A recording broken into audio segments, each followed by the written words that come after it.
Ladies and gentlemen, welcome to the D&N Show. A little late, it's on a Tuesday, but who cares? We're trying our best. I am your co-host, one half of the undisputed tag team champions of the internet, D-Nag, and this here is my co-host, the other half of the undisputed tag team champions of the internet is... Mr. Natsu. Damn right! And today we are going to be talking about the WWE, a lot of shit happening in the NBA, the Yeah. playoffs, our brackets updates on what they're doing so far after the play-in, Mhm. and NBA Finalist Awards. Tune in after this.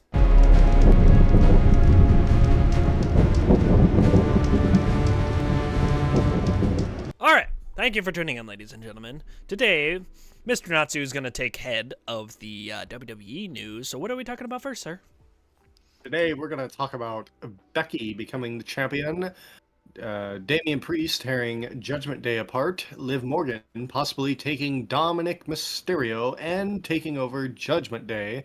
Rhea will then hopefully come back and try to correct it, and Chad turning on Alpha Academy, possible teaming up with the Creed brothers, and the implosion of Imperium.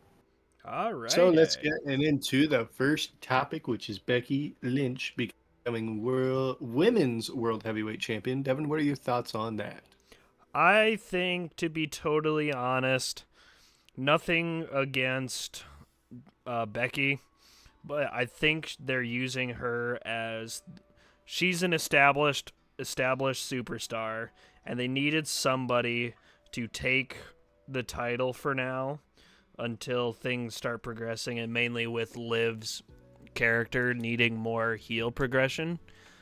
And having a transition title run with Becky is not going to hurt her credibility in any sort of way.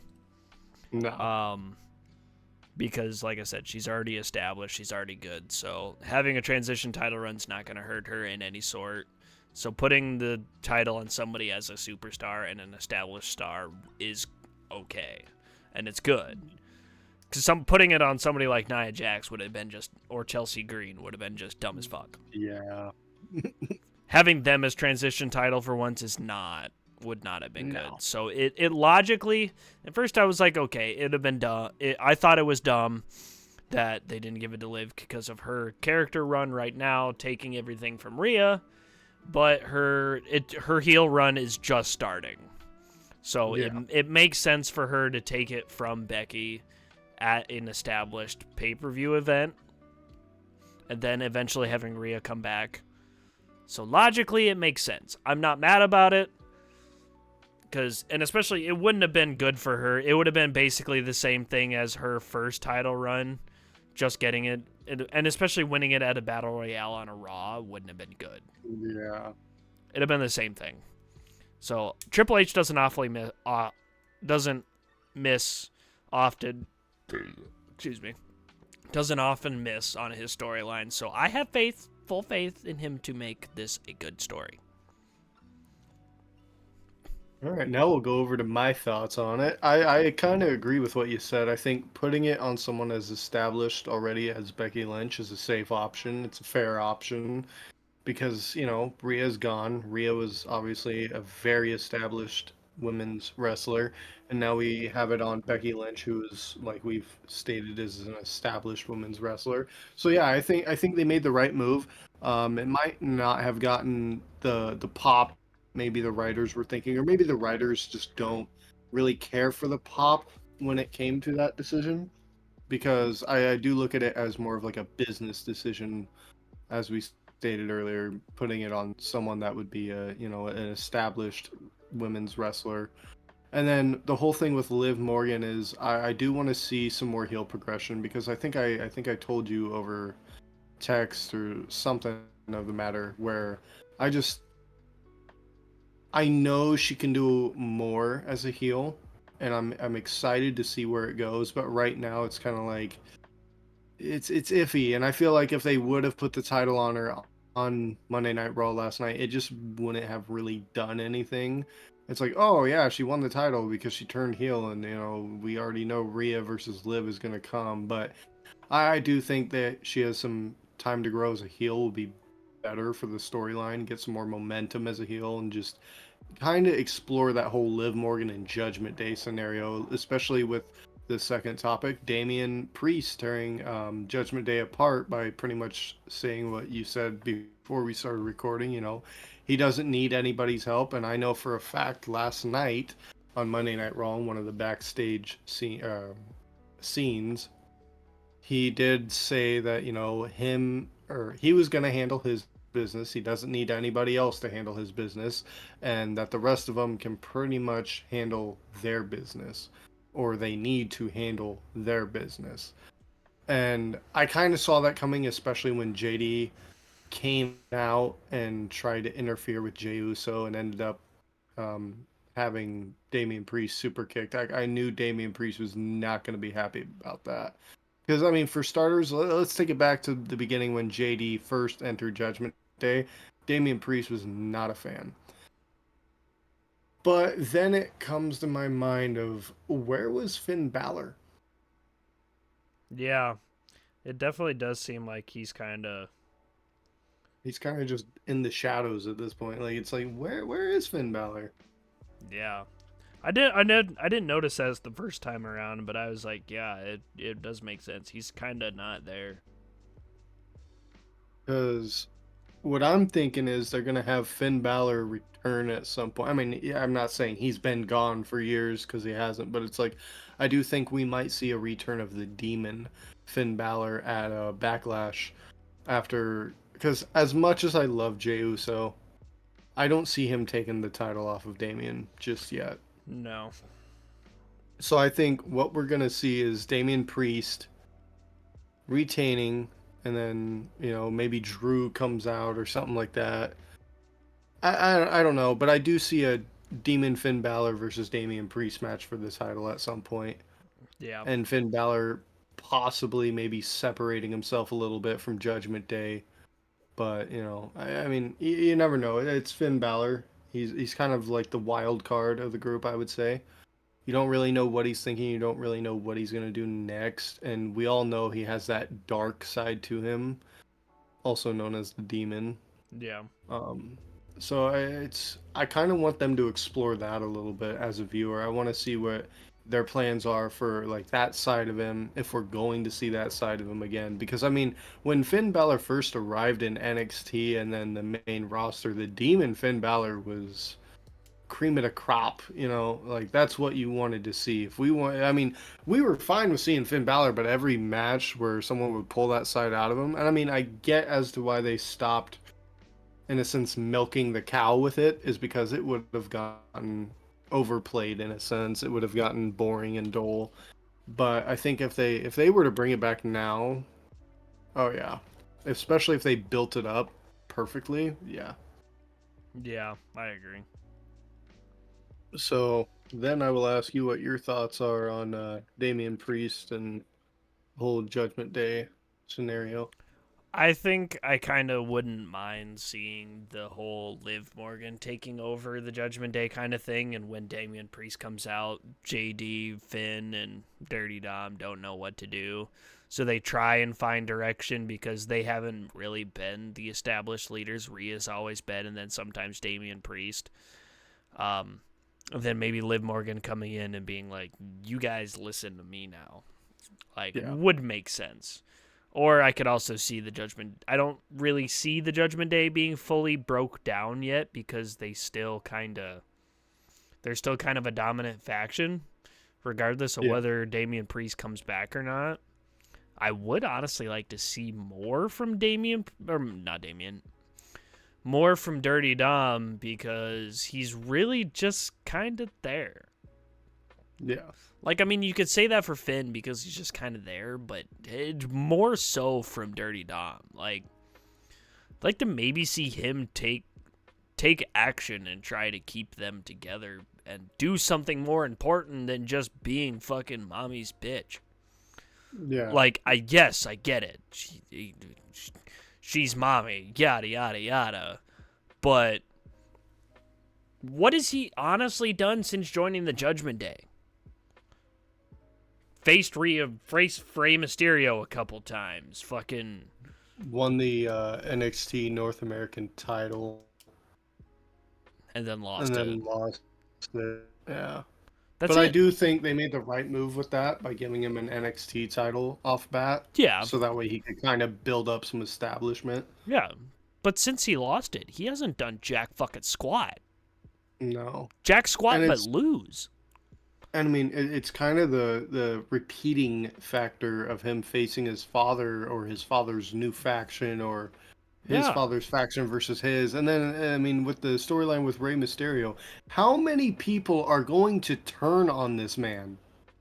yeah. Like it's fucking Like, ridiculous. Jesus Christ. Is Ray that bad to deal with in a faction or what? Like, come on. And it's like when you have Andrade on his side, you know, he's making a stand against Judgment Day. So in my head going, okay, well, if you're not going to join the Judgment Day, then when are you going to turn on Ray? Yeah. Because that's what every single fucking person has done before you. And it's only a matter of time before everybody else does. Same with Carlito. Everyone's waiting on that one. Yeah. I And thought it was it's going to just, happen at WrestleMania, but I guess not. yeah, We were waiting for it. it's so like you know it's gonna happen, you just don't know when. And I guess the whole like factions and people turning on each other kind of leads us into our next topic. You know, Chad turning on Alpha Academy and roasting the shit out of everybody. Daylights out of all three of them. And to be Come on honest, the here. thing is, look at the roster on Alpha Academy. Is he wrong?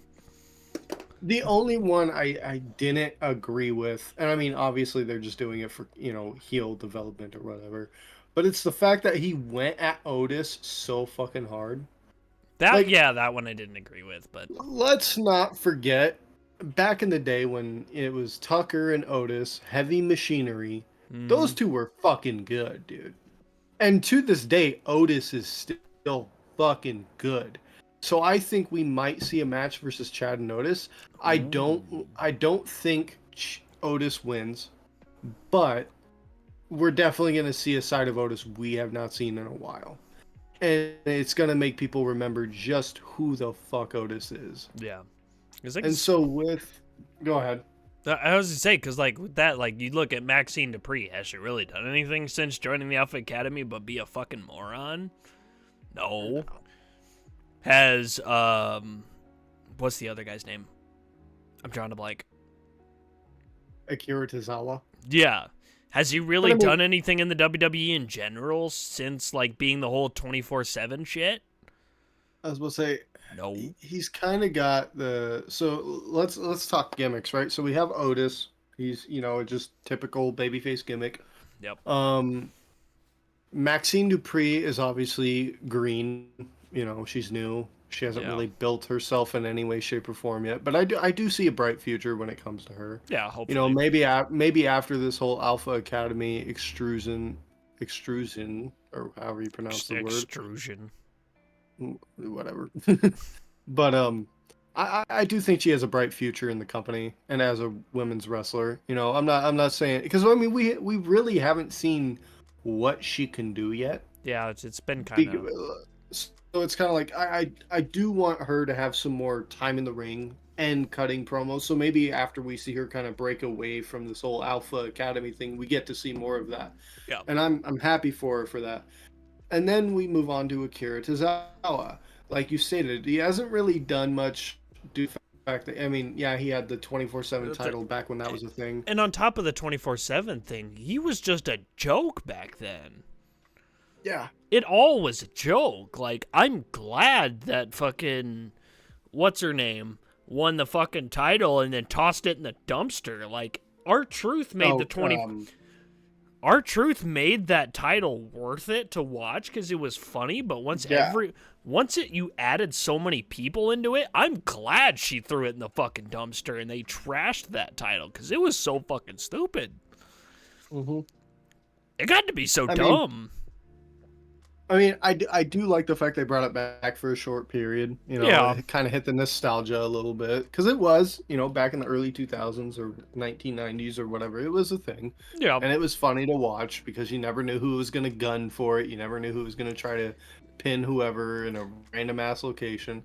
And that's where I think the funny bits of R-Truth and Akira Tozawa came into play. And I actually like their little back and forth because we have pretty much two Joker gimmicks in a sense. It was to the point when they added like the whole relationship things into it is when I found it got stupid. Yeah, that's where it kind of fell down the drain. And like you said, I'm happy they trashed the title and got rid of it because now we can move on to Awesome Truth coming back for the first time since the early 2000s and seeing them become tag champs. Beautiful tag champions. Oh yeah, we haven't even didn't even talk about those. Oh, especially beautiful on SmackDown. Shout out to the old fucking World Tag Team Championships of old. Mm-hmm. Oh now my I'm just god! Over here, I'm waiting to see if Cody ever like brings back an old style for the Undisputed Championship. I would like to see them redesign that. I know he's trying to, because he's said it in an interview. You know, if it's what the fans want, and I can get, you know, creative or whoever on my side of things, then maybe we do see the, you know, Winged Eagle Championship come back and make a return. And I would love to see that title as a modern title. Oh, dude. Me personally, I would feel like a redesigned championship for that specific title compared to shouting out to olds or just changing the color scheme on the new ones. I personally wouldn't mind seeing a brand new title that nobody has ever seen. Yeah, something that gives you kind of like that old nostalgia, but still has the modern take on it. Hints of nostalgia, like subtle hints of nostalgia, but new designs. Yeah. I wouldn't mind that. For example, I mean, it wouldn't even really have to hit like the nostalgia. It could also hit like the prestige of nostalgia, which perfect example for me, even though it was, like you just said, a title no one has ever seen before. The NXT UK title. That title was fucking beautiful, dude. Yeah. Beautiful. And even something like not quite the same thing, but like what they did with My Rise, with The Miz trying to make the multiversal championship thing. Not the same. I'm not saying the same thing because that title looked dumb as fuck. I liked the LED band style. That was cool. That was cool to me, but something like that, like you've never seen it before. Like it's brand new and it is cool as fuck. Especially for something like the WWE Undisputed Universal Championship. You would think you'd put a good fucking looking belt, and they just took the same belt and recolored it black and gold. Yeah. We've seen it before. I like the color scheme they went with.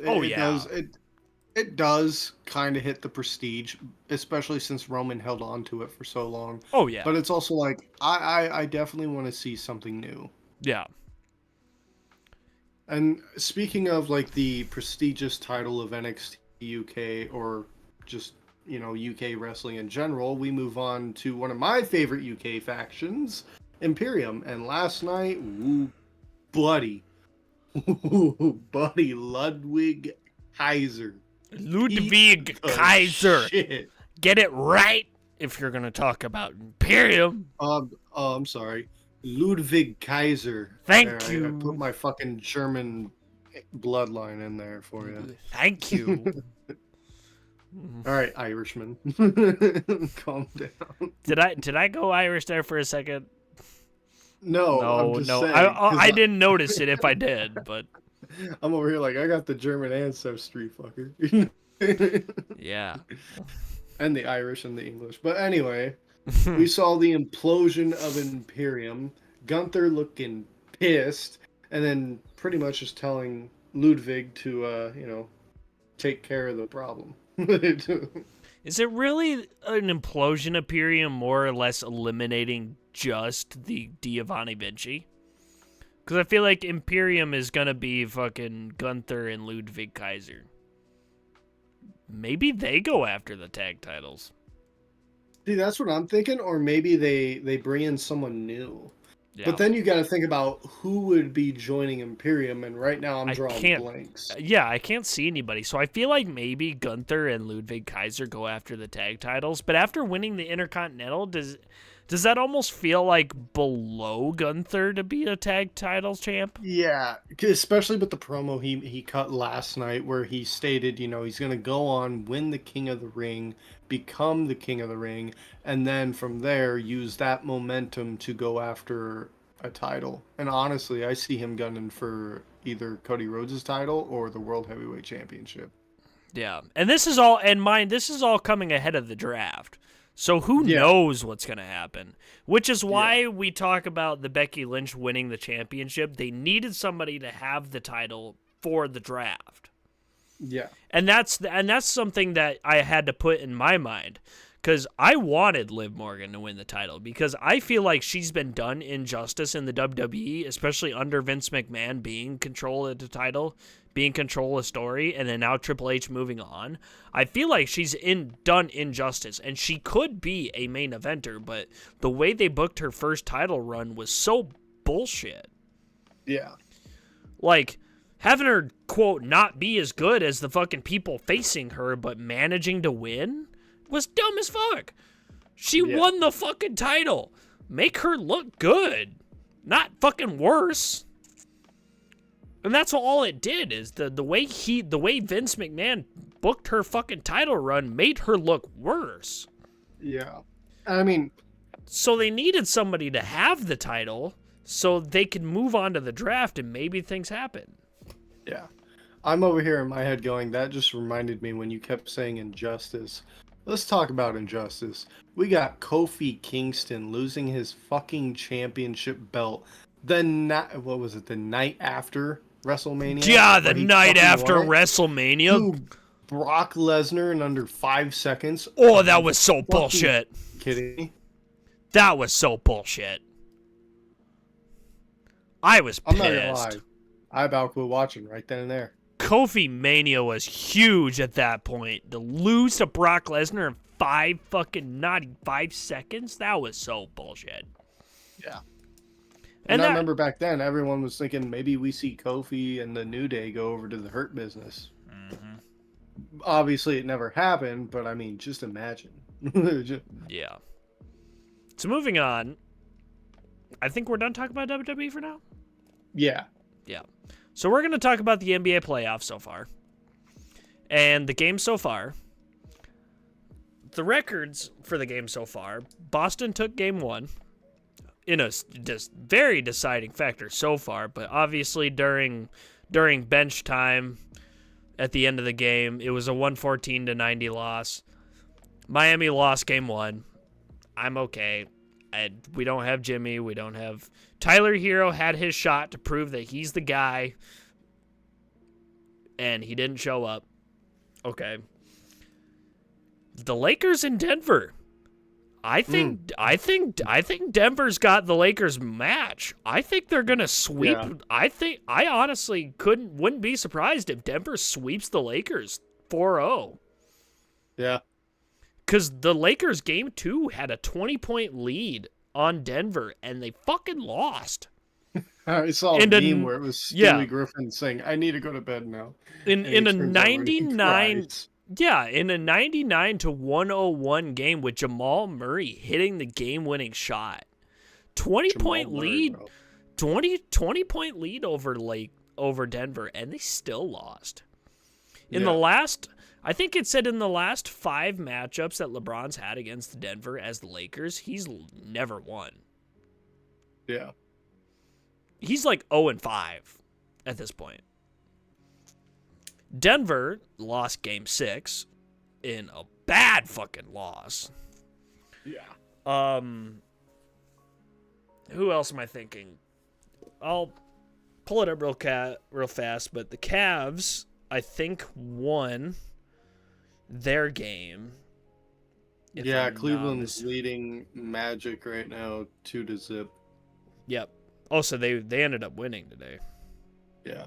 That was the other game today, wasn't it? Oh no, So. we have 3 games today. The game 2 of the Suns and the Timberwolves game at 6:30. I think Minnesota takes game 2 since it's in Minnesota. Minnesota's looking really dangerous this year. That's why I think they're making the final. I think they're making the finals this year. I wouldn't be surprised if it's Minnesota and Denver in the finals, to be totally fair. Mm-hmm. Because Denver looks hot, and so does Timberwolves. I think the first 3 seeds of the West have a shot at making the finals. OKC, Minnesota, and the Nuggets. I wouldn't be surprised if either of those 3 teams make the finals. We have the Pacers and the Bucks, game 2 at 7:30, and the Mavericks and the Clippers, game 2 at 9 o'clock. Yep, so you were right. Cleveland takes a 2-0 lead yesterday against the Magic. Doesn't surprise me. The Cavs are going to win that series. Yeah. I think. The Knicks have a 0-2 lead against the 76ers. Thank God, because fuck you, 76ers.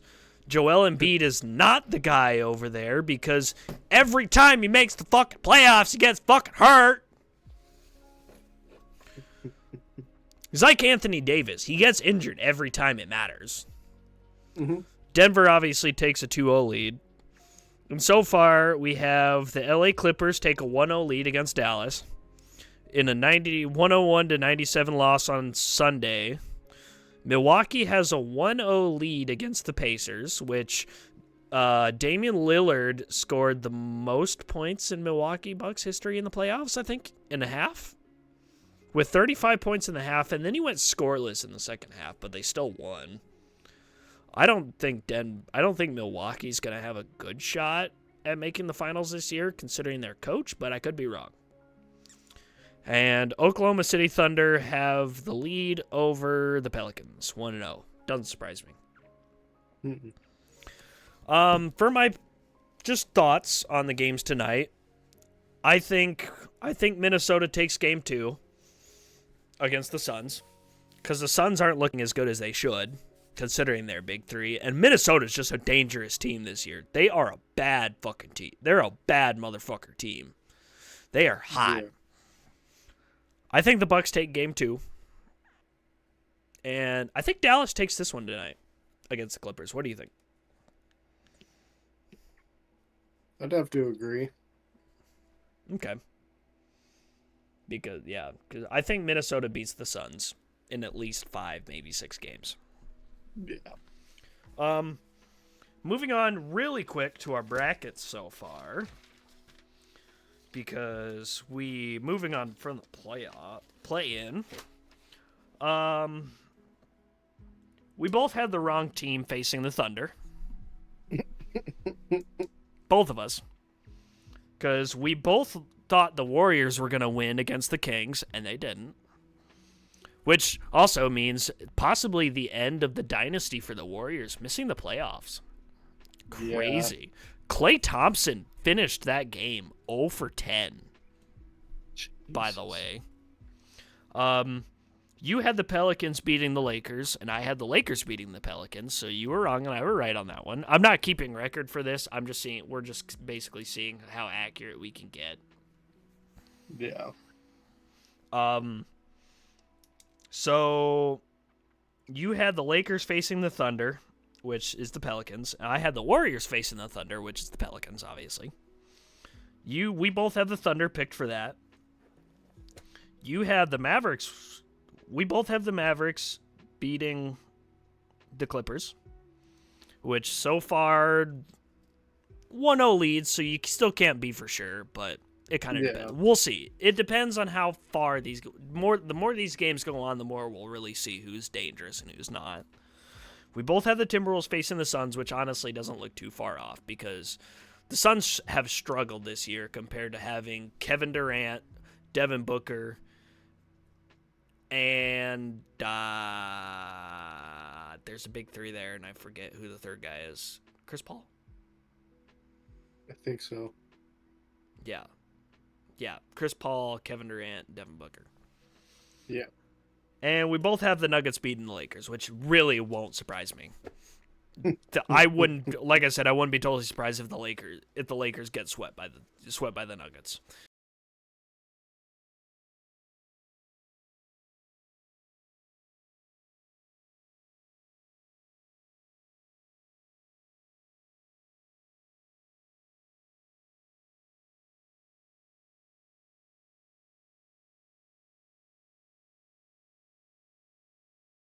Yeah.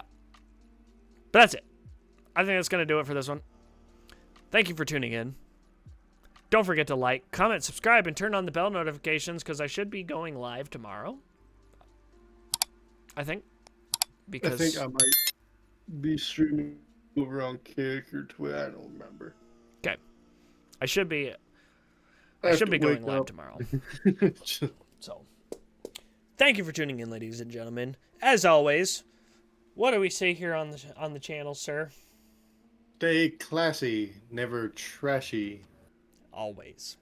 And enjoy the rest of your day. Doses!